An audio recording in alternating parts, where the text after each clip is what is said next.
I am just loving these videos and other content that I'm seeing with men, talking to men about desexualizing your brain, about stopping your porn addiction, about just stopping this unmotivated life and not working on yourself and chasing after women. I'm just loving it because I'm looking at these men and I'm like, these are the healthy men. These are the strong, masculine, authentic, like self-improving, bettering themselves type of men that high value women want to be with, and men that I respect. And I'm looking at them and I'm like, I feel the same way.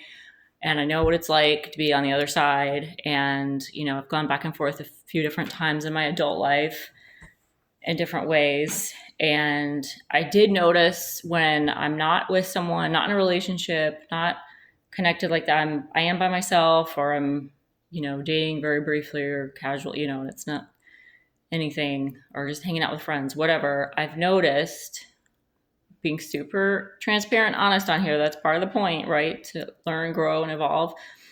But I've noticed when I have watched porn, and when it did become like an issue, not an addiction for me personally, I've had addiction issues with other things like shopping uh, and other stuff. But for me, when I did, I noticed how quickly it became a thing, because it quickly became either, hey, bud, I'm doing a video real quick, don't mind me.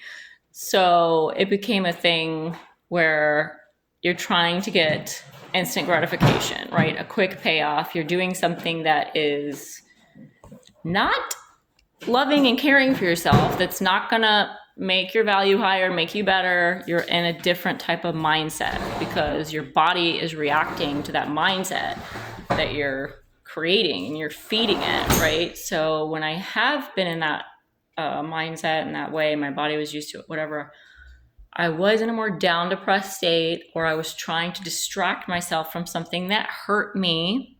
So it was a coping skill, a coping mechanism, where I'm like, I don't want to feel this hard thing. I don't want to deal with my fear. I don't want to deal with all these things and not face them right now. I'm going to take a break, hit the pause, and I'm going to distract myself with this and instant gratification, just thinking like it's going to remove the stress and anxiety from my body in like a faster way, thinking like I'm going to need this assistance right now because my brain is too bogged down with thoughts, anxiety. I have too much trouble clearing my mind. So if I'm visually stimulating it in some way, it's going to distract me to help with that faster. And I noticed I quickly became feeling like a man with it, because I noticed I wasn't probably treating it like most women, or maybe I was like fast forwarding and getting to the point. So it was like faster, and I'd be like, I'm going to get on with my day. But it wasn't motivating and it wasn't helpful. I would get on to something else that would distract me. Another coping mechanism, right? Another coping skill thing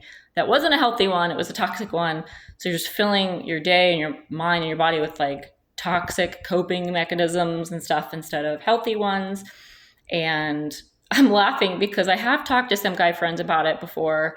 And I actually saw an old friend the other night, and we were talking about like the first time you saw it and how we were kids or we were preteens and it was an accident. And he was sharing with me, he was really young, maybe like 6, 7, 8 years old the first time he saw it on accident. It was like for an elongated period of time. And then for me, I was probably 11, 12, 13, I can't remember which, but one of those.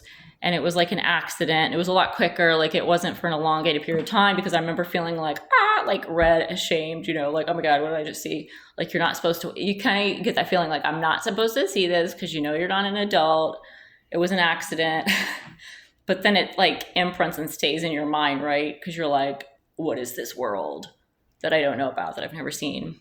And as an adult, you can do whatever you want, right? Make your own choices. So sometimes it becomes a free-for-all, just like kids going to college. They're like, woohoo, no one's telling me what to do. I can study, I can party whenever I want. And a lot of people get burnt out really fast. They go down the wrong road because they're not making good grades. They're not doing what they're supposed to be doing. You could balance it out with going to a party, with hanging out with your friends, but they decide to do all the partying and all the friend stuff and then suffering with their grades. So it's kind of like the similar thing where if you're not balancing out your gratification, your coping skills, your mind-body connection, of course things get, you like that sound?